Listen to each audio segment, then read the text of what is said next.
You ask Tiger to solve. This deals with linear equations with one unknown. The final result is I equals 14. Let's solve it step by step. Simplify the expression. Group like terms. Simplify the arithmetic. Expand the parentheses.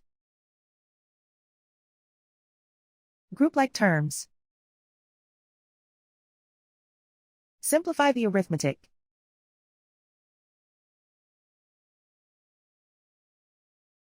Group all constants on the right side of the equation.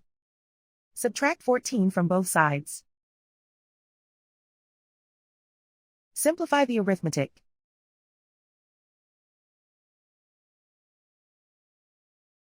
Convert the I into a positive number. Multiply both sides by -1. Remove the ones. Simplify the arithmetic. And so the final result is I equals 14.